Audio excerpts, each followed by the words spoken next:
Had a solid weekend with the family, which was great, but I can only sit in a driveway for so long. So, back on the road we go. Coffee's barely kicked in, van's a bit of a mess, but that's kind of how this works. Gonna head to a favorite campsite close to beautiful Revelstoke. Nothing too planned, just head out and enjoy the serenity. We're close enough to town for a quick supply run, but far enough that it still feels like we've disappeared for a bit. That sweet spot where it's quiet and you forget what day it is. Welcome to Scotttage on Wheels.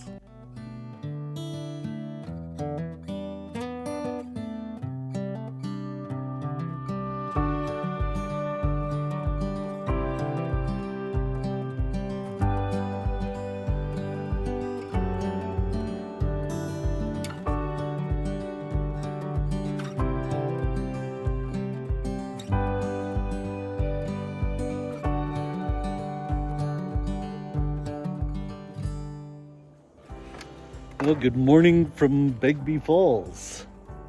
So nice that this place is free right now. So nice to be camping in BC again. Look at that. Look at those mountains. Look at that view. Love it. Love this place. Yeah. This place doesn't start charging until middle of May, I think it is. And it's only like a 15-minute drive back to my daughter's place, so this is awesome. Because I have to go back on Friday to meet the lawyer to sign more paperwork, because got less than a week till I'm a property owner again. Holy cow. And tiny house designs are coming along. I think it's going to be approximately 500 square feet or so. Came up with a cool design, just waiting for the drafts person to draw up a real version. We just did pen and paper and sort of put everything where we wanted to. But yeah, it looks like it's going to be pretty cool. Can't wait. But I got to change something here that my daughter actually helped me with. There's this little towel here that I put there because sloppy Uma puts her face there all the time. It just gets dirty with her slobbering all the time and everything. But I attached it with a bunch of magnets. Let's see if you can see from here. Oh yeah, you can kind of see. See the magnets in there? Because a bit of the metal's exposed, but Uma's big head or paws or something keep pulling it off just because of the thickness of the fabric, and the magnets aren't holding strong enough.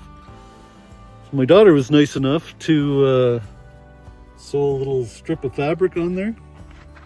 Let me get this straightened out. Yeah, nice thin little strip of fabric on here that I think the magnets will hold a lot better. So yeah, hopefully that'll solve the problem.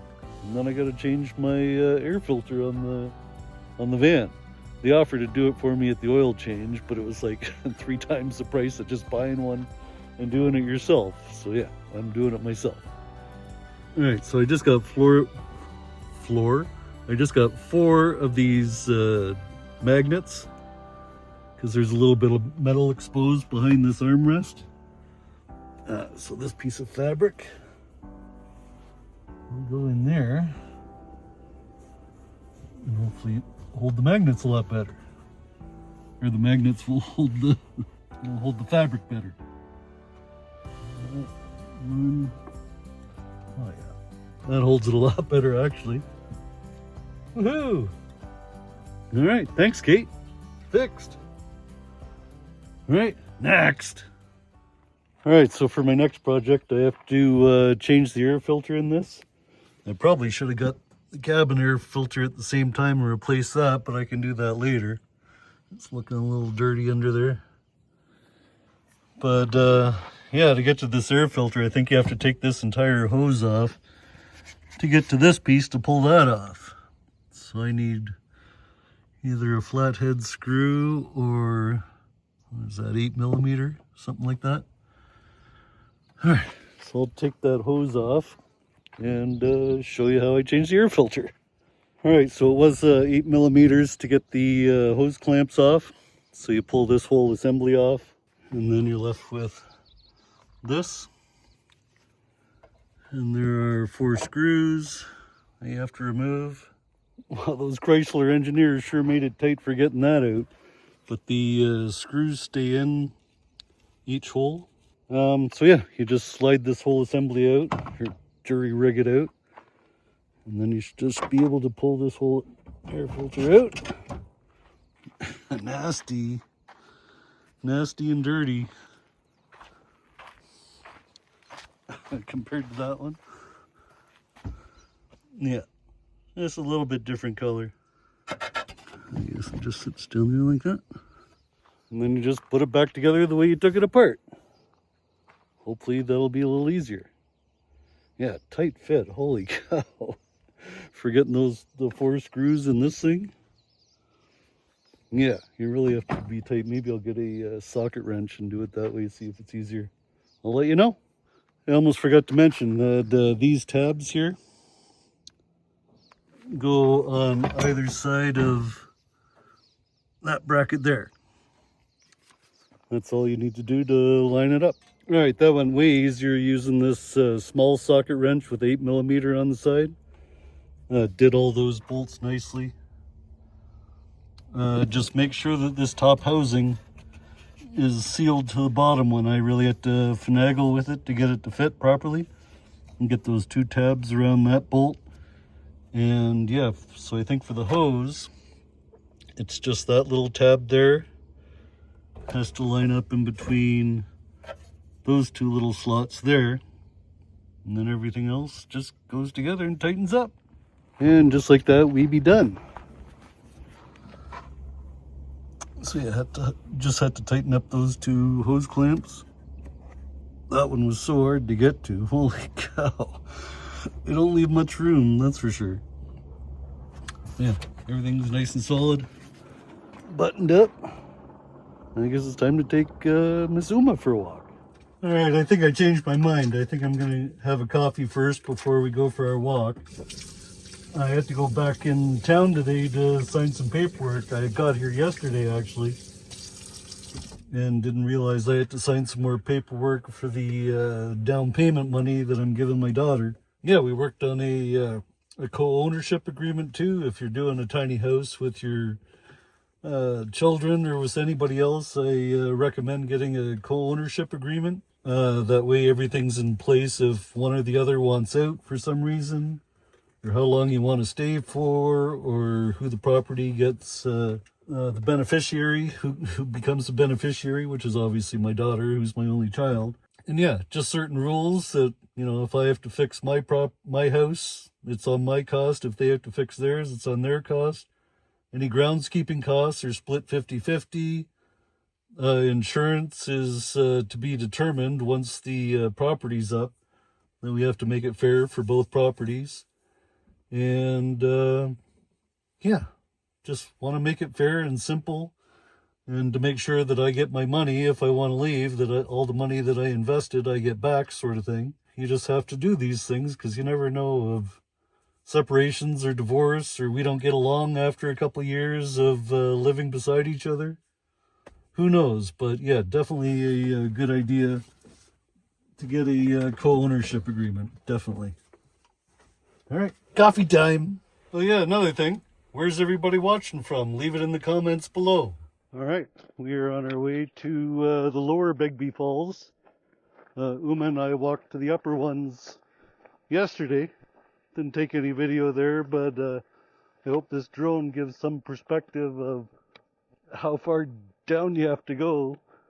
So yeah, I'm hoping the spotlight feature on this drone will show you all the switchbacks and how far down it is. Thank goodness for hiking poles, I know that much. Quite the hike for us somewhat old people. But yeah, looking forward to it. And it's a good test for Uma too, to see how far she can walk without limping at night. I really got to watch her over the next couple weeks. She hasn't been able to play with Rosa at all. I've been keeping her off leash because I don't want her to damage anything more. And of course I want these blood tests to come back clear for her. So yeah, that's where we're at. And we're heading down to the falls.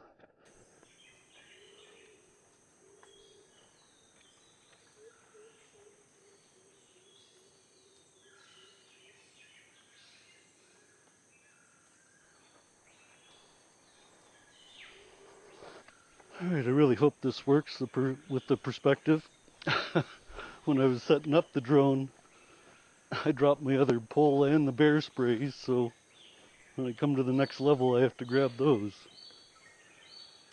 Where did the pole and bear spray go? Oh damn, it's way up there. See? Let me see.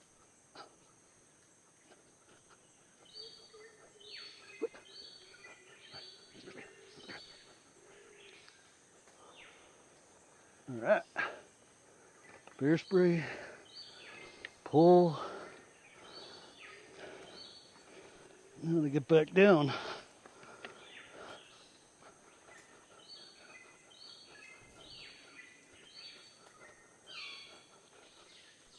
Alright.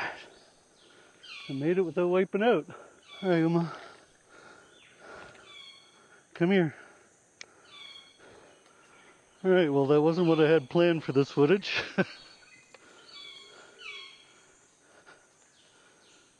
But, oh well, it should show how steep it is anyway, right?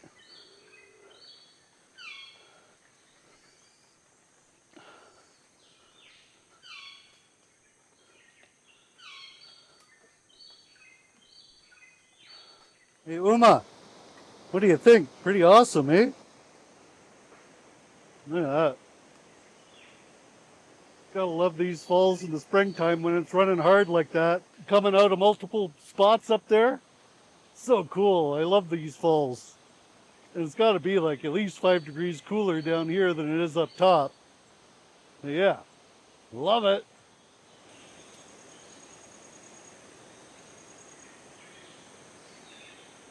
Alright, now we're heading to the beach pathway. Sorry, I gotta watch where I'm walking. There are roots all over the ground here. Yeah, we're going to the beach pathway and head down there. From my drone shot that I did yesterday afternoon, it looks like the Columbia River's almost completely dried up, like they haven't opened the dam in a long time. Damn! Yeah, maybe they opened it up last night or this morning and it's flowing more, but let's go down and check it out. Right, Uma? Oh yeah, it's really dried up. Haha. Look at that, there's a pickup truck over there. Can you guys see it from there? Can we zoom in? The pickup truck way off in the distance. I guess some dude's fishing in the river. Like I said, I've been here years before and the water's been up to this log. So yeah, pretty wild. Okay, no bears, no bears. All good. Wanna go down the water, Uma? Want some water? This is also where the kokanee salmon were running last fall. If you saw that video, there were all the little red fish in here spawning. I guess they were trying to go up that big waterfall over there, which would be pretty cool to see, but yeah, at least this is still here for Uma. Yeah, look at these views though, eh? Nice. Still snow-capped peaks. I love it here. So beautiful.